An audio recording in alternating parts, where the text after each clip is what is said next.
ನಮಸ್ಕಾರ. ನಾನು ನಿಮ್ಮ ಭಾಗ್ಯನಾರಾಯಣ ಬೊಗ್ಗವರಪು. ನೀವು ನೋಡ್ತಾ ಇದ್ದೀರಿ ಸುದ್ದಿ ಸರ್ಕಲ್.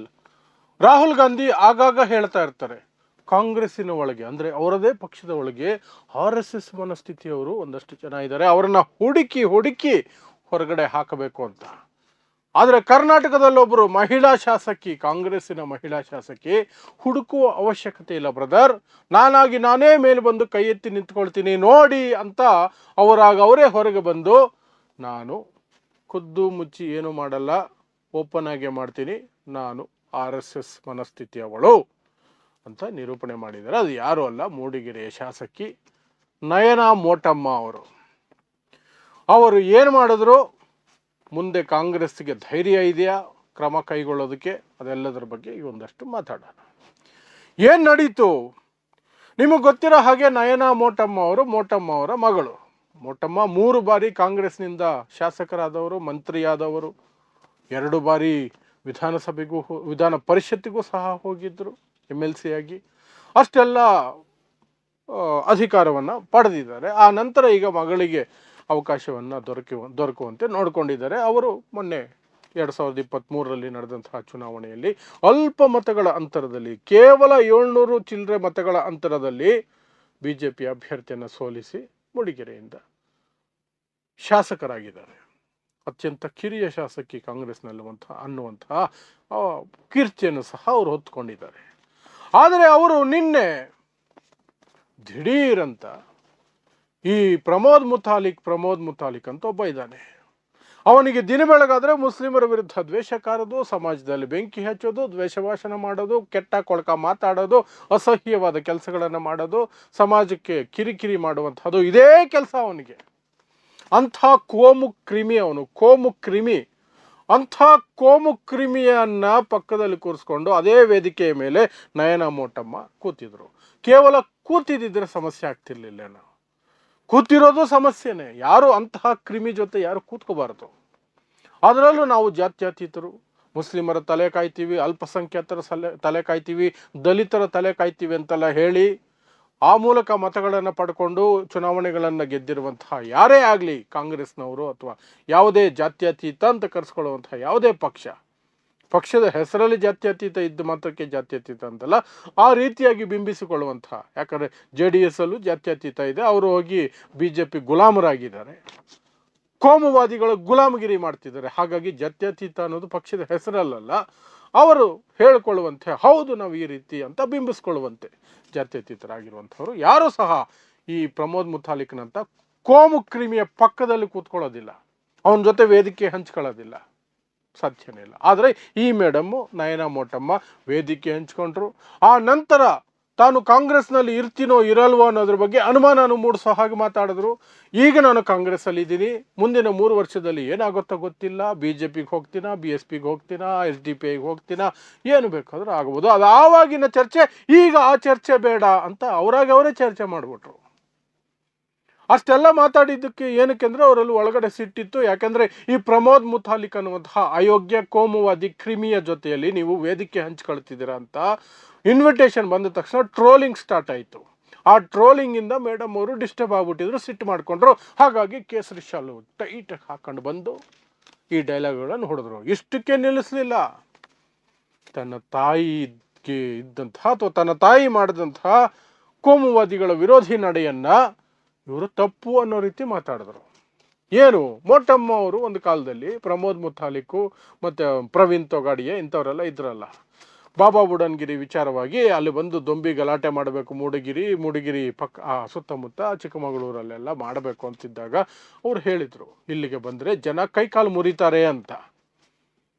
ಸೊ ಅದನ್ನು ನೆನಪಿಸಿಕೊಂಡಂತಹ ನಯನಾ ಮೋಟಮ್ಮ ಅವರು, ನನ್ನ ತಾಯಿ ಮುತಾಲಿಕ್ ಅವರಿಗೆ ನಿರ್ಬಂಧ ಹೇರುವ ಮಾತುಗಳನ್ನು ಆಡ್ತಿದ್ರು, ಆದರೆ ನಾನು ಸ್ವಾಗತಿಸ್ತಿದ್ದೀನಿ, ನನಗೆ ಮುಂದೆ ಒಳ್ಳೆಯ ದಿನಗಳು ಬರ್ತವೆ ಅಂತ. ಅಂತಹ ಕೋಮು ಕ್ರಿಮಿ, ಸಮಾಜಘಾತುಕ, ಅಯೋಗ್ಯನನ್ನ ಹೊಗಳಿದ್ರೆ ಒಳ್ಳೇದಾಗೋದಕ್ಕೆ ಸಾಧ್ಯನೇ ಇಲ್ಲ. ತಾತ್ಕಾಲಿಕವಾಗಿ ಏನಾದ್ರು ರಾಜಕೀಯ ಲಾಭ ಸಿಗಬಹುದೇ ಹೊರತು ಮನುಷ್ಯರು ಅಂತ ಅನ್ನಿಸ್ಕೊಳ್ಳೋಕ್ಕೂ ಲಾಯಕ್ಕಿಲ್ದಿರೋ ಹೋಗ್ಬಿಡ್ತೀರಿ. ಪ್ರಮೋದ್ ಮುತಾಲಿಕ್ ಅಂತಹ ವ್ಯಕ್ತಿ ಪಕ್ಕದಲ್ಲಿ ಕೂತ್ಕೊಂಡ್ರೆ ಅವನನ್ನು ಹೊಗಳಿದ್ರೆ, ಕನಿಷ್ಠ ಮನುಷ್ಯ ಅನ್ನಿಸ್ಕೊಳ್ಳೋದಕ್ಕೂ ಲಾಯಕ್ಕಿಲ್ಲದರೆ ಹೋಗ್ತೀರಿ. ಆದರೆ ಈ ಮೇಡಮ್ಗೆ ಅದು ಹಾಗನ್ನಿಸ್ಲಿಲ್ಲ, ಉಲ್ಟಾ ಅನ್ನಿಸ್ತು. ಮೇ ಬಿ ಬರೀ 700 ಮತಗಳಲ್ಲಿ ಗೆದ್ದುಬಿಟ್ಟಿದ್ದೀನಿ, ಇದು ಹಿಂದುತ್ವದ ಬ್ಯಾಸ್ಟಿನ್, ಇಲ್ಲಿ ನನಗೆ ಹಿಂದುತ್ವ ಬೇಕೇ ಬೇಕು, ಹಾಗಾಗಿ ನಾನು BJPಗೆ ಜಂಪ್ ಆಗ್ಬಿಡೋಣ, ಹಿಂದುತ್ವದ ಬಗ್ಗೆ ಈಗಲಿಂದನೇ ಶುರು ಮಾಡ್ಕೊಳ್ಳೋಣ.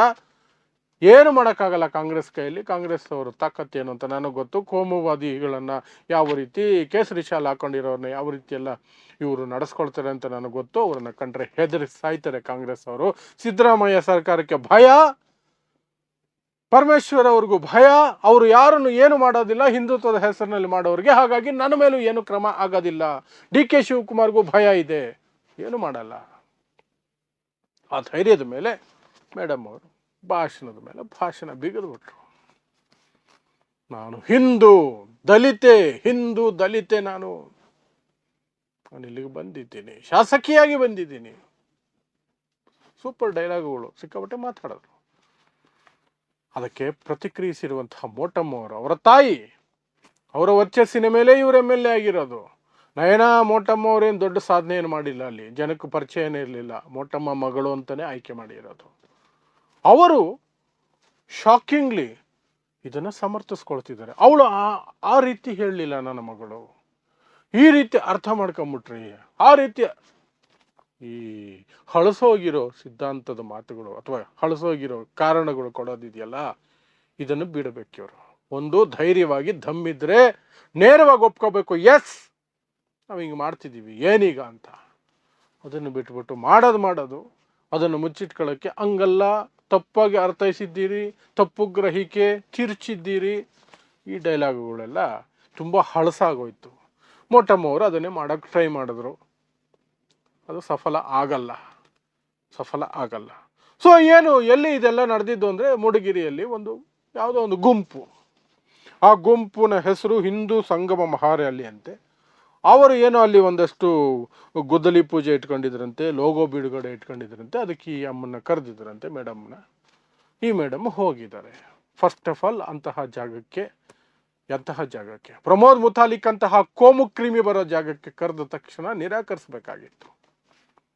ಹೋಗಿದ್ದೇ ತಪ್ಪು. ಹೋದ್ಮೇಲೆ ಅಲ್ಲಿ ಪ್ರಮೋದ್ ಮುತಾಲಿಕ್ನ ಜಾಡಿಸ್ಬೇಕಾಗಿತ್ತು. ಇದು ಕುವೆಂಪು ಕಂಡಂತಹ ರಾಜ್ಯ, ಇದು ಸರ್ವಜನಾಂಗದ ಶಾಂತಿಯ ತೋಟ, ಬಸವಣ್ಣನವರ ರಾಜ್ಯ ಇದು. ಇಲ್ಲಿ ನಿಮ್ಮಂಥವ್ರು ಬಂದು ಕೋಮುವಾದವನ್ನು ಹಬ್ಬುತ್ತಾ ಇದ್ದೀರಿ, ಅದನ್ನು ಇಲ್ಲಿ ನಿಂತು ಹೇಳಬೇಕು ಅಂತ ನಾನು ಬಂದಿದ್ದೀನಿ ಅಂತ ಹೇಳಬೇಕಾಗಿತ್ತು. ಆದರೆ ಮೇಡಮ್ಮು ಫುಲ್ಲು ಹಿಂದುತ್ವದ ಕಡೆಗೆ ತಿರುಗಿಬಿಟ್ಟಿದ್ದಾರೆ. ಎಲೆಕ್ಷನ್ ಲಾಭಕ್ಕೆ ಇನ್ನೇನು ಮಾಡ್ತಾರೆ, ಇನ್ನೇನು ಇರಲ್ಲ, ಬರೀ ಎಲೆಕ್ಷನ್ ಲಾಭ ಅಷ್ಟೇ. ಇಷ್ಟು ಮಾಡ್ಕೊಂಡಿದ್ದಾರೆ.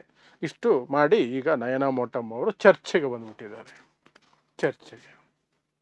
ಇನ್ನು ರಾಹುಲ್ ಗಾಂಧಿನೇ ಹೇಳಿದಾರಲ್ಲ, RSS ಮನಸ್ಥಿತಿಯವರು ಇದ್ದಾರೆ ಅಂತ. ಈಗ ಇವರೇ ಅನೌನ್ಸ್ ಮಾಡ್ಕೊಂಡಿದ್ದಾರೆ. ಇವ್ರ ವಿರುದ್ಧ ಕ್ರಮ ಆಗುತ್ತಾ ಅಂದರೆ ನೋ. ಕಾಂಗ್ರೆಸ್ಗೆ ಅಷ್ಟು ಧೈರ್ಯ ಇಲ್ಲ, ಸಿದ್ದರಾಮಯ್ಯನವ್ರಿಗೆ ಅಷ್ಟು ಧೈರ್ಯ ಇಲ್ಲ, DK ಶಿವಕುಮಾರ್ಗೂ ಧೈರ್ಯ ಇಲ್ಲ, ಇಡೀ ಕಾಂಗ್ರೆಸ್ ಹೈಕಮಾಂಡ್ಗೂ ಧೈರ್ಯ ಇಲ್ಲ. ಬರೀ ಬಾಯಿ ಮಾತು. ಇದನ್ನೇ ಹೇಳಿ ಅಲ್ಪಸಂಖ್ಯಾತರದ್ದು ದಲಿತರದ್ದು ಓಟ್ ಹಾಕಿಸ್ಕೊಂಡು ಅಧಿಕಾರಕ್ಕೆ ಬರ್ತಾರೆ ಹೊರತು ಹೇಳಿದ್ದನ್ನು ಒಂದನ್ನು ನಡ್ಕೊಳ್ಳೋದಿಲ್ಲ. ಅಂತಹ ಸನ್ನಿವೇಶ ಬಂದರೆ ಕಿವಿ ಕೇಳಿಸಲ್ಲ, ಕಣ್ಣು ಕಾಣಲ್ಲ. ಈಗ ನಯನಾ ಮೋಟಮ್ಮ ಬಗ್ಗೆ ಕೇಳಿ, ಹೌದಾ ನಾನಿನ್ನೂ ಅದನ್ನು ಪರಿಶೀಲನೆ ಮಾಡಿಲ್ಲ, ಕೇಳಿಸ್ಕೊಂಡಿಲ್ಲ, ನನಗೆ ಮಾಹಿತಿ ಇಲ್ಲ, ಆಮೇಲೆ ನೋಡ್ಬಿಟ್ಟು ಮಾತಾಡ್ತೀನಿ ಅಂತಂದ್ಬಿಟ್ಟು ಹಂಗೆ ಜಾರ್ಕೊಂಡು ಹೋಗ್ಬಿಡ್ತಾರೆ. ನಾಳೆ ನಾಡಿದ್ದು ಕೈಗೆ ಸಿಗಲ್ಲ. ಅಷ್ಟೊತ್ತಿಗೆ ಆ ಸುದ್ದಿ ಹಳೆದಾಗ್ಬಿಟ್ಟಿರುತ್ತೆ. ಕಾಂಗ್ರೆಸ್ನವ್ರದ್ದು ಈ ಕರ್ಮ, ಕಾಂಗ್ರೆಸ್ ಒಳಗಿರೋರ್ದು ನಯನಾ ಮೋಟಮ್ಮ ಅವ್ರ ರೀತಿಯಾದಂತಹ ದ್ರೋಹದ ಕರ್ಮ. ಪಕ್ಷಕ್ಕೂ ದ್ರೋಹ, ಮತದಾರರಿಗೂ ದ್ರೋಹ, ಸಿದ್ಧಾಂತಕ್ಕೆ ದ್ರೋಹ, ಎಲ್ಲಕ್ಕೂ ದ್ರೋಹ. ಇದು ಕಾಂಗ್ರೆಸ್ನಲ್ಲಿರೋ RSS ಮನಸ್ಥಿತಿಗಳ ಬಂಡವಾಳು ಅಷ್ಟೇ, ಇನ್ನೇನಿಲ್ಲ. ಸೊ ಇಂತಹದೇ ವಿಶೇಷ ವರದಿಗಳಿಗಾಗಿ ನೋಡ್ತಾ ಇರಿ ಸುದ್ದಿ ಸರ್ಕಲ್. ನಾನು ನಿಮ್ಮ ಭಾಗ್ಯನಾರಾಯಣ ಬೊಗ್ಗವರಪು.